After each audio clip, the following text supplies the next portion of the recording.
मकर संक्रांति सनातन संस्कृति का वह दिव्य पर्व है जो केवल एक तिथि या परंपरा नहीं, बल्कि प्रकृति, विज्ञान, भक्ति और मानव जीवन के संतुलन का जीवंत उत्सव है। यह पर्व सूर्य देव की उपासना, ऋतु परिवर्तन, नई फसल, नई ऊर्जा और सकारात्मकता के आगमन का प्रतीक माना जाता है। जब सूर्य दक्षिणायन से उत्तरायण की ओर अग्रसर होता है, तब यह संकेत देता है कि अब अंधकार घटेगा और प्रकाश बढ़ेगा। शीत ऋतु धीरे धीरे विदा लेगी और बसंत का मधुर आगमन होगा। मकर संक्रांति का अर्थ केवल खगोलीय परिवर्तन नहीं, बल्कि जीवन में आशा, उन्नति और शुभता का संचार है।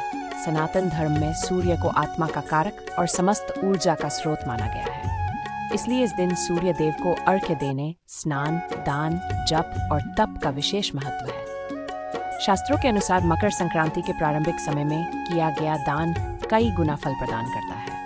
विशेष रूप से तिल, गुड़, खिचड़ी, घी, कंबल और अन्न का दान पुण्यकारी माना गया है। यह भी कहा गया है कि दान सदैव शुद्ध परिश्रम से अर्जित धन से ही करना चाहिए, क्योंकि पीड़ा या अन्याय से कमाया गया धन कभी भी शुभ फल नहीं देता। मकर संक्रांति किसानों के लिए विशेष उत्सव का दिन है, क्योंकि ये नई फसल और परिश्रम के फल का उत्सव है। खेतों में लहलहाती फसल ईश्वर, सूर्य और प्रकृति के सामंजस्य का प्रतीक बनकर किसान के चेहरे पर संतोष और आनंद भर देती है। धार्मिक मान्यता के अनुसार इसी दिन सूर्य देव अपने पुत्रनी के घर मकर राशि में प्रवेश करते हैं, जिससे पिता पुत्र के मिलन का भाव भी जुड़ा हुआ है। यही कारण है कि ये पर्व संबंधों में सामंजस्य, कटुता के अंत और प्रेम की पुनः स्थापना का संदेश देता है। गीता में भगवान श्री कृष्ण द्वारा उत्तरायण को मोक्ष का मार्ग बताया गया है, जिससे इस काल का आध्यात्मिक महत्व और भी बढ़ जाता है। मकर संक्रांति उन गिने चुने पर्वों में से है जो सूर्य आधारित पंचांग से निर्धारित होते हैं और प्रायः हर वर्ष 12 जनवरी को मनाए जाते हैं। इस दिन से दिन बड़े और रातें छोटी होने लगती हैं, जो जीवन में बढ़ते प्रकाश का प्रतीक है। भारत की विविधता इस पर्व में स्पष्ट रूप से दिखाई देती है, क्योंकि अलग अलग राज्यों में इसे भिन्न नामों और परंपराओं के साथ मनाया जाता है। पंजाब और उत्तर भारत में ये लोहड़ी के रूप में अग्नि के चारों ओर नृत्य और लोकगीतों के साथ मनाई जाती है। तमिलनाडु, केरल और आंध्र प्रदेश में यही पर्व पोंगल कहलाता है, जहां सूर्य, इंद्र और प्रकृति को धन्यवाद अर्पित किया जाता है। उत्तर प्रदेश और बिहार में इसे खिचड़ी पर्व कहा जाता है, जहां खिचड़ी दान और प्रसाद का विशेष महत्व है। गुजरात में उत्तरायण पतंगों के रंगीन आकाश के साथ उत्साह और उमंग का पर्व बन जाता है, जहां पतंग महोत्सव पूरी दुनिया में प्रसिद्ध है। असम में माघ बिहू या भोगाली बिहू रूप में ये पर्व अग्नि, भोजन और सामूहिक आनंद का उत्सव बनता है। मकर संक्रांति के अवसर पर गंगा सागर मेला, कुंभ मेला और अन्य धार्मिक मेलों का आयोजन होता है, जहां लाखों श्रद्धालु आस्था की डुबकी लगाते हैं।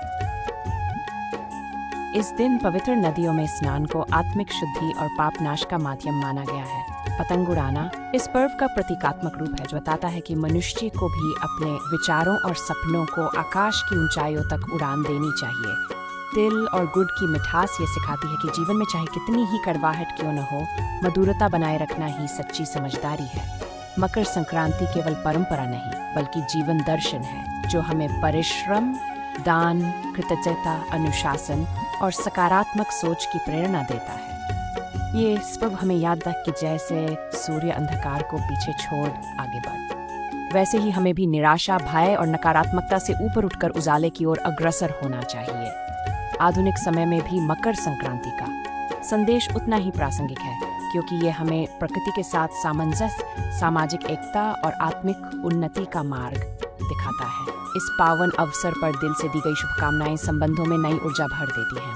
मकर संक्रांति हमें ये सिखाती है कि हर अंत के बाद एक नई शुरुआत निश्चित होती है।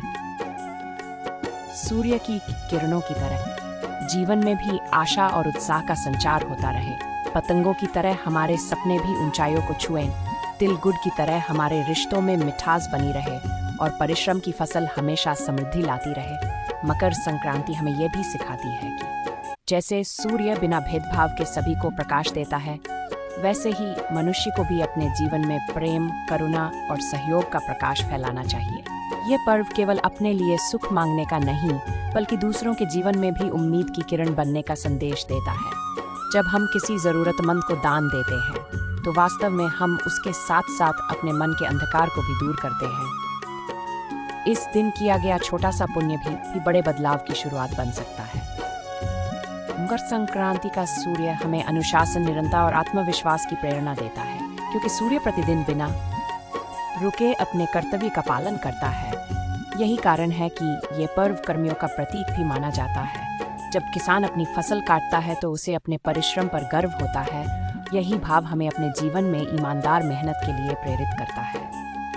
इस दिन परिवार और समाज के लोग एक साथ मिलकर उत्सव मनाते हैं, जिससे आपसी प्रेम और एकता मजबूत होती है। मकर संक्रांति हमें अतीत की नकारात्मकता को छोड़कर भविष्य की ओर मुस्कान के साथ बढ़ने की प्रेरणा देती है। ये पर्व बताता है कि समय चाहे कितना भी कठिन क्यों न हो, उजाले की दिशा हमेशा तय होती है। जैसे पतंग डोर के संतुलन से ऊंचाई छूती है, वैसे ही जीवन भी संयम और विश्वास से आगे बढ़ता है। इस पावन दिन सूर्यदेव की कृपा से मन में नई आशाएं जन्म लें, विचारों में शुद्धता आए और कर्मों में सकारात्मकता बनी रहे। यही मकर संक्रांति का सच्चा संदेश है और यही इसका वास्तविक उत्सव है। इसी मंगल भावना के साथ भक्ति मोटिव की ओर से आप सभी को मकर संक्रांति की हार्दिक शुभकामनाएं। यह पर्व आपके जीवन में स्वास्थ्य, सुख, शांति, समृद्धि और असीम सकारात्मक ऊर्जा लेकर आए।